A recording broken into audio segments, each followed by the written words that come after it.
Alright guys, so welcome to wave trading India. My name is Dev. इस video में हम लोग बात करेंगे वेव एनालिसिस के बारे में, एलिट वेव के बारे में, क्यों इम्पॉर्टेंट है, कैसे ट्रेडर्स की ये हेल्प कर सकता है और ये एक यूनिक सा मेथड क्यों है अदर मेथड से। क्योंकि इसका जो रीज़न है वो बड़ा ही सिंपल भाषा में, सिंपल लैंग्वेज में हम यहाँ पर समझने की कोशिश करेंगे।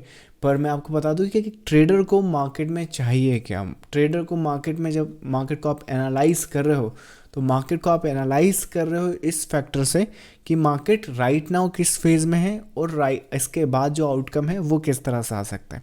मतलब कि मार्केट में दो तरह के फेजेस होते हैं, या तो मार्केट मूव करता है या साइडवेज हो जाता है, फिर मार्केट मूव करता है साइडवेज हो जाता है। जो वेव एनालिसिस है वो एक्चुअली इन सारी की सारी साइकिल को और सारे ही पैटर्न्स और स्ट्रक्चर को कंप्लीटली एक मेथड में अलाउ करता है एनालिसिस करना। वेरेज अगर कोई और दूसरा मेथड देखेंगे, जैसे मूविंग एवरेज हो गया, सपोर्ट रेजिस्टेंस हो गया, कोई भी है, वहाँ पर क्या है, आपको एक segment of the market cover कराया जाता है। जैसे फॉर एग्जांपल ये क्रूड ऑयल का, आपको इस एग्जांपल के इसको रिसेंटली हमने आइडेंटिफाई करा था ना, इसमें बहुत ही ब्यूटीफुली अगर आप यहाँ पे मार्केट को देखो तो आप मार्केट को किस तरह से एनालाइज कर सकते हो। या तो ऐसे करोगे या ऐसे करोगे, इसके अलावा कोई तीसरा मेथड तो नहीं है, राइट। ज़्यादा से ज़्यादा आप ऐसे बोल सकते हो कि चलो मार्केट कहीं नहीं जा रहा, राइट। या फिर प्राइस एक्शन की बात करें तो यहाँ पर आप नोट करोगे मार्केट नीचे आ रहा, ऊपर जा रहा है, नीचे जा रहा, ऊपर जा रहा, नीचे आ रहा, ऊपर जा रहा है, और फिर देखोगे कि यहाँ पर कुछ अक्यूमुलेशन फेज चल रहा है। उसके बाद अक्यूमुलेशन चल रहा है तो मार्केट में आप इस तरह से कुछ भी आउटकम ला सकते हो। But what I am trying to say कि जो वेव एनालिसिस है वो किस तरह से इस पूरे के पूरे स्ट्रक्चर को एनालाइज करता है, ना सिर्फ आपको ये और ये बताता है, बल्कि अगर आपको मार्केट यहाँ पर हो तो आप क्या बता सकते हो या फिर मार्केट में किस तरह से एनालाइज कर सकते हो। कोई भी दूसरा एनालिसिस आपको ये नहीं बता सकता कि मार्केट इसके बाद ऐसे जाएगा, ऐसे जाएगा, फिर ये नीचे आएगा, फिर ये ऊपर जाएगा, फिर ये नीचे आएगा और फिर ये नीचे जाएगा। कौन सा एनालिसिस है आप मुझे यहाँ पे कमेंट बॉक्स में बता सकते हो। अगर है तो वेल एंड गुड, पर मेरी नज़र में मुझे नहीं लगता कि कोई इसके करीब भी आता है।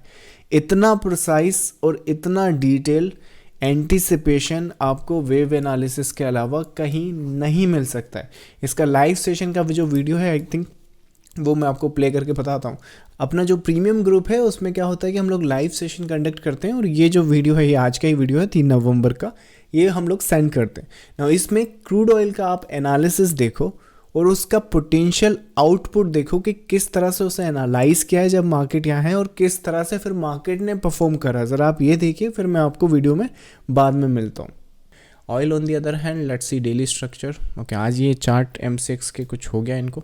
सो crude oil and I think gold भी सेम ही है। चलिए 1 आवर पर ठीक ठीक दिख रहा है फिर भी। चलिए सिनारियोस देखो यहाँ पे किस तरह से। देखो यहाँ पे क्या है कि ये टैग किया, टैग करने का दोबारा नीचे का ऊपर दोबारा आ गया, चांसेस काफ़ी ज़्यादा है कि आप दोबारा फिर इसको टैग करोगे।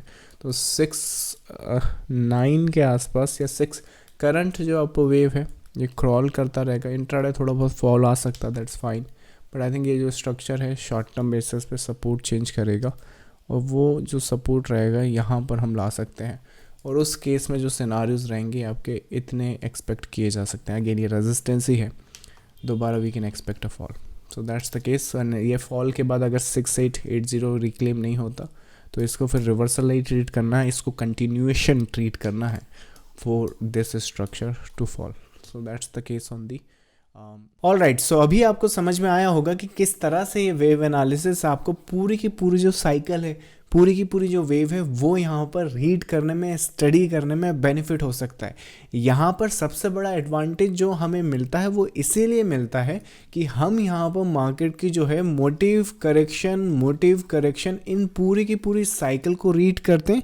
और जब इन साइकिल को आप रीड करते हो तो फिर इनसे पैटर्न्स बनते हैं, और जब पैटर्न्स बनते हैं तो पैटर्न्स जो होते हैं मार्केट में, क्योंकि ह्यूमन बिहेवियर है तो रेपिटेटिव होते हैं, और जब पैटर्न रेपिटेटिव होते हैं तो उन्हें आइडेंटिफाई करना आसान हो जाता है। और उस हिसाब से फिर आपके जैसे जैसे आपका मार्केट में एक्सपीरियंस बढ़ता है, जैसे जैसे आपकी मार्केट में एक्सपर्टीज़ बढ़ती जाती है, वैसे वैसे आपको मार्केट को एनालाइज करने की या फिर मार्केट को एक एंटिसिपेट करने की जो पॉसिबिलिटी है वो हायर साइड पर आ सकती है।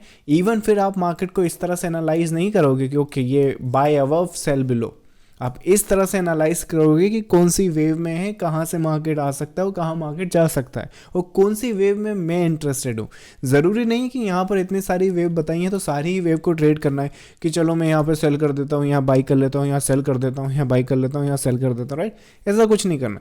इसमें हमें जहाँ पर हमारी ट्रेडिंग स्टाइल के हिसाब से जहाँ पे भी हमें लगता है कि ओके ये वेव मैं लेने में इंटरेस्टेड हूँ, तो इस हिसाब से हमने प्लान करना है। तो वहाँ पे ट्रेडर्स को ये बेनिफिट मिलता है। मतलब चाहे आप स्विंग ट्रेडर हो, चाहे इंट्राडे ट्रेडर हो, चाहे इन्वेस्टर हो या फिर स्कैल्पर हो, ये मेथड यूज़ नहीं करेंगे तो मार्केट को सिर्फ ब्लैक और वाइट पिक्चर में देखेंगे। मतलब या तो मार्केट अप, बाय अबव या सेल बिलो, इसके अलावा नहीं जान पाओगे कि ये रेजिस्टेंस क्यों चला, यहाँ तक क्यों नहीं गया। कितने लोग तो यहाँ पर सोचेंगे कि चलो ये जब यहाँ आएगा तो सेल करूँगा, क्योंकि लास्ट टाइम जब उन्होंने यहाँ सेल कर दिया था तो मार्केट एक्चुअली ऊपर गया था और फिर नीचे आया था, राइट। तो एनीवे सर, ये सारे के सारे पैटर्न्स और स्ट्रक्चर अगर आप खुद से सीखना चाहते हैं तो वेबसाइट पर एलियट वेव की बुक्स अवेलेबल हैं। अगर प्रीमियम ग्रुप का पार्ट बनना चाहते हैं जहाँ पर ये सारी अपडेट आपको होने से पहले मिले तो प्रीमियम ग्रुप का आप कंसिडर कर सकते हैं। I will see you in the next live session. Thank you so much, bye bye.